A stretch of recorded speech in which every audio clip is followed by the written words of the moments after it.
most obvious reason is that we are collecting more and more data, different kinds of data.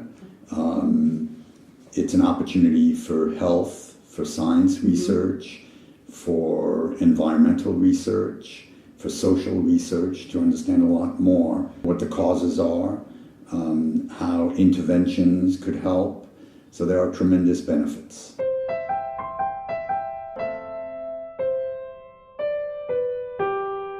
I think individuals would have different views. My view is that in the last 5-10 years, the progress of understanding how to analyze data has grown dramatically. Before that, it was really how to collect and transmit data. So we really learned about communication and building all that. But the last 5-10 years, there's been this tremendous growth on machine learning, artificial intelligence tools, on understanding about the limitations of the algorithms, the analysis, an understanding of what they can do. And so it's been a very opportunistic aspects for people who have been now collecting loads and loads of data to run algorithms, some of which they don't understand how they work, to get information and knowledge out of that data and then begin to interpret that to help save lives, like I said before, improve traffic, reduce pollution. Before, we did not collect as much data from cars or in terms of pollution. We did not collect as much data from human beings in terms of how much oxygen are you breathing right now? Are you stressed? What's your blood flow like? What's your food intake? But now, with your mobile device, it can almost, yours is not adapted yet, but there are mobile devices that will measure your blood pressure, blood flow, oxygen, monitor what you eat because it has a camera and stuff like that. And so we'll be collecting large quantities of data that, if analyzed, could potentially improve your health right away.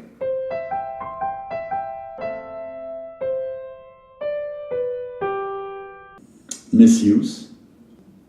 So that's probably, like always, anything good, like computers are typically wonderful, but computers can be used by people to hack in, to steal data. You have a balance there.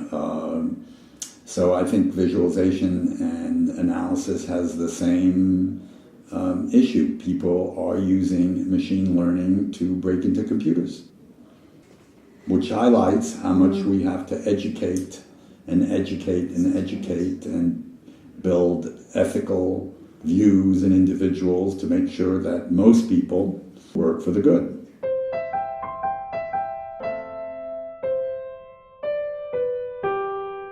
Yes, so there is an old saying in computer science, very, very old, that said garbage in, garbage out. That problem occurs exactly the same with visualization.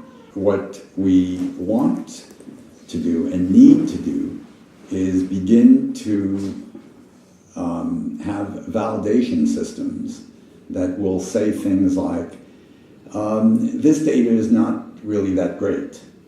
This is as much as I can get out of it. Here's a visualization, and the visualization should say, this is uncertain, this is not reliable, this is not truthful.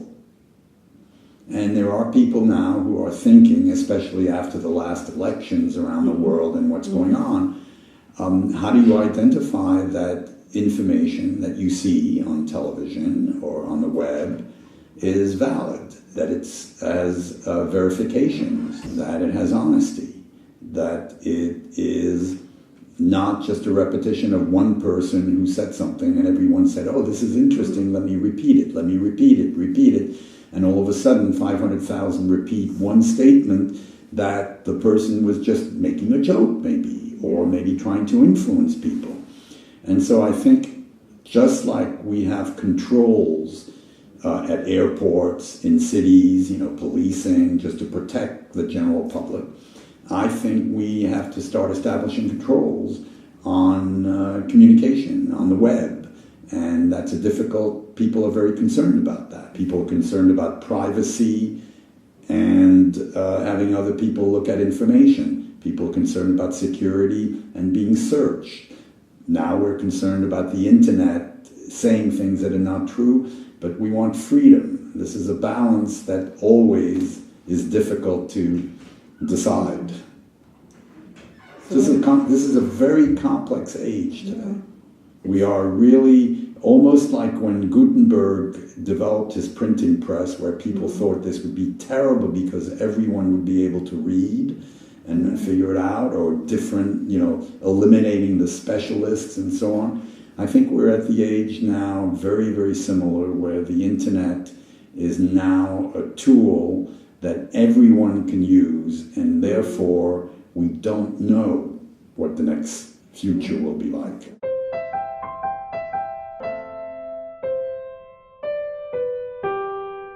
I'm not as worried about that. I'm not as worried about people interpreting visualizations. So there are two questions you asked here. One, can a person understand the visualization? And then the next question is, can they identify whether it has meaning or truth, or is it correct? So those are two different questions. It used to be believed by lots of people that if I showed a bar chart or a scatter plot to people, they wouldn't understand it. And this was an assumption that the public is dumb. This was definitely in the US, in a lot of other places, because we have had bar charts for hundreds of years, but rarely did you see in a political debate a bar chart coming up. Okay, people didn't want the public to see that because they assumed the public was not very intelligent. But the mobile devices, the mobile phones, have shown the public is quite intelligent. Everyone from 2-year-olds on up have learned how to interact with the iPhone, have learned how to deal with the interfaces, and they're not that great, the interfaces, but people use them. So the public is very smart.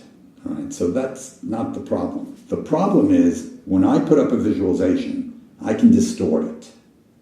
I can change it so you get a different impression. And that's not being honest.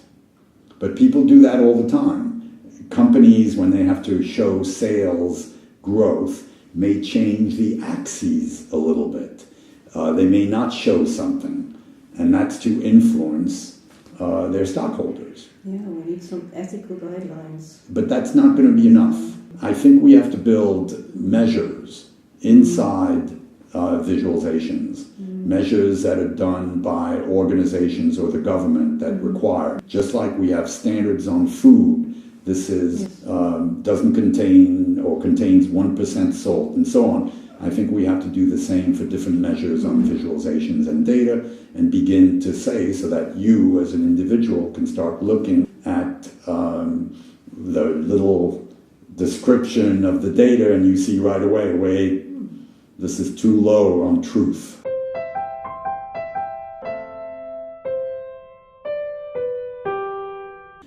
That's a very, very interesting question. I hadn't thought of it, but what pops into my head right away is that no, you don't have to learn all of the details of how it works, but more integrated into learning so that you build an understanding of it.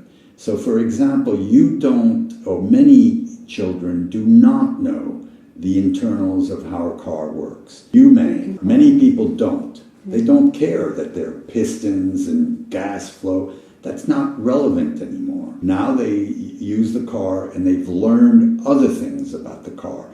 Limits on speed, you have to put gas, tire pressure, all those things become part of the training. And so it becomes a tool that's a daily tool, and they've integrated very well. So I think we need to do the same with computers, and it's being done more and more. A mobile device, fine, take it. What can you do with it? Many different things. So I think that's the change, not so much how all the details work. Some students will be very interested in that.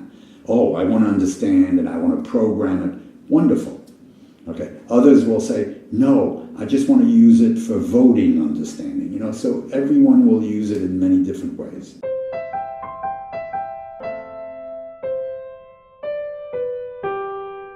Yeah, I'm always brought into a debate like this. This is probably one of the most complex social problems, and I don't know. I'm an optimist, so I believe that things will work out. My sister gave me an analogy once, which she's 10 years older, gave me an analogy about children. When I was a child in France, I played with swords, because that was the musketeers and so on. My parents were not happy that I was playing with swords because they were from an older generation. When my children, I have 4, were growing up, one of them came home with a plastic gun. And I said, out of the question. You're not happy. No. I really was upset. Yes. And my sister reminded me, you played with swords.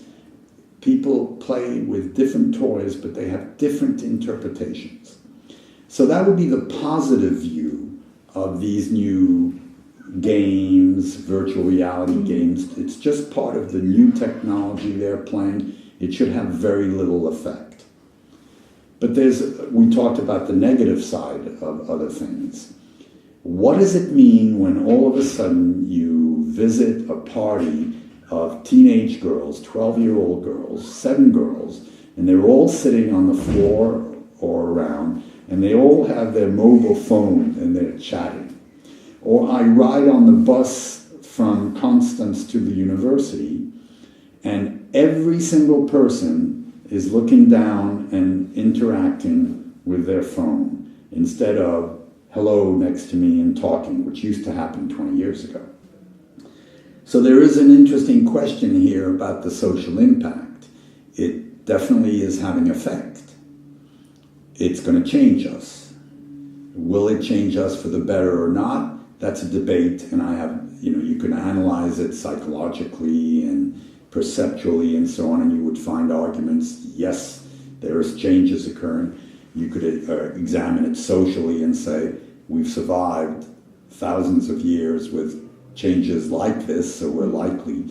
And then you could take a very negative view and say, we're changing too fast, and there's not enough adaptation in the human evolutionary system to be able to handle that quickly, a change. I don't know. Let's hope for the best. Yes. Be optimistic. And pay attention. Pay a lot of attention to these aspects, and maybe we have to establish rules. I have 2 children that have kids. One of them has decided absolutely no interactions or minimal interactions with mobile phone and so on. And the other one has decided to let her play with the mobile phone and iPad and so on. And so it's interesting to watch the 2. I think fundamentally, both of them are still very happy, outgoing, and so on. I think because there's still the love of the family and the attention to doing things in nature, going out. So I think for my kids, it'll probably work out. But what about for others where the family leaves the child and just play with your iPad with no control? So we haven't even discussed VR here that you first asked. VR is a whole other thing. Now that's an escape from the world. And, I don't know.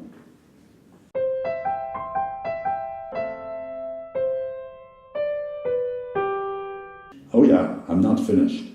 So Alexandra Deal was pointing out that I've done this. I was saying I've done this for 34 years. She says 45. Okay. I said I didn't keep track. Okay. So is there more to do? There's a tremendous amount more to do. All of the questions you asked about truth, about applications, about the fact now there's a new decade in machine learning, imply that there's just so much work to be done. And could I leave it to others? Sure. But I have ideas also. I still want to continue. I think we can actually begin to measure truth. Okay, different kinds of truth. Yes, I'm hoping other people begin it too, but I think that's a very, very important activity. So I have a student working on that, and I'm hoping to start a collaboration with Daniel on that. Another one is there are so many different machine learning algorithms. How do they work? People don't understand how they work because they're often thought of as black boxes. Mm-hmm. So now I'm turning visualization into looking at how the machine learning algorithms work to explain them so humans can start building insight into these and really have an explanation of how this is working to improve it and so on. This is going to become very, very critical with everything we've talked about, all the data that's coming up and so on. So I have many more milestones.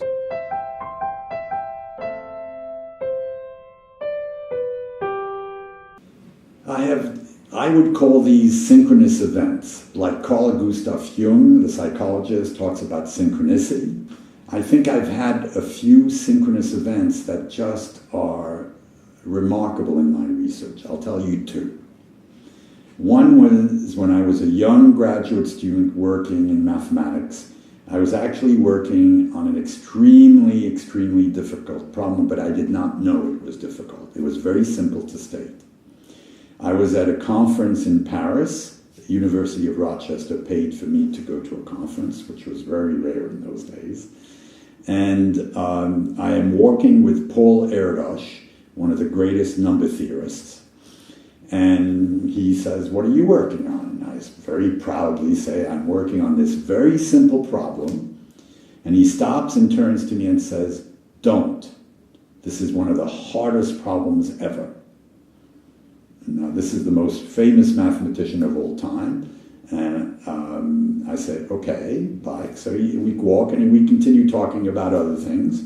I went back to the US and I told my advisor that Paul Erdős said, "Don't work on this. This is too hard." And my advisor said, "Okay, what do you want to work on?" So I picked another extremely difficult problem, but I changed. And over the years afterwards, the area was number theory. Over the years afterwards, I understood why he said that. People still haven't solved that problem. And I now know why it's very, very, very difficult. So that was very interesting. It changed my direction, and I was able to get my PhD. I think if I had stayed on that problem, I'm not sure I would have solved it. I would have liked to think I might have solved it, but I don't know. But it was really interesting. So an event like that is very, very interesting. Let me tell you the latest one. I retire from the University of Massachusetts at Lowell. I start a company with a friend after retirement, right? And I don't get along with him, so I leave. And then I move to near University of Massachusetts, the big campus. I'm retired. I'm enjoying, so I go to their talks in computer science and artificial intelligence and medical research, and I'm just enjoying this, listening to talks, reading, and so on. They recognized me at one of the meetings, and they said, "We would love to have you teach here, one class." And I said, "Okay." I decided to teach one class, and now I'm teaching two, and I've got a research group, and I'm back. So this is another coincidence. So life. And this is what I would tell my grandchildren. I've had a few of these synchronous events that have been really critical in my moving in research. That's all. It's very interesting. They're just opportunities that arise. And I said yes. So I have changed fields, all in computer science, many, many times because of that. Someone will come in, and it's happened. They'll say, "I'm thinking about how people perceive the visualization, and that interests me." And I say, "Yes." And now another group came 10 years ago. "I'm interested in cognition, how people learn." I'm interested. And Daniel and I happen to both be interested now in how models work. And so we're both going to collaborate on those things. So I think people who think about research and want to do it often have these kinds of synchronous events. And I tell my children this, and my grandchildren, when they're older, they'll know it too.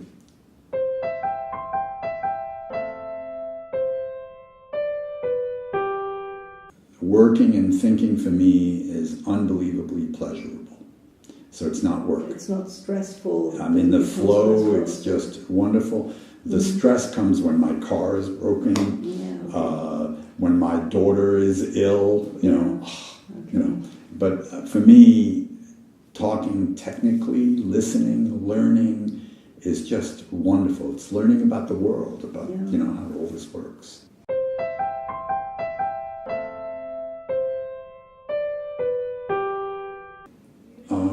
I have answered that question several times.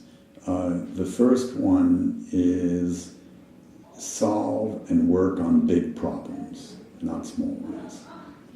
The second one is you have an ethical responsibility to yourself and the world. Those are the two key points I tell all my doctoral students.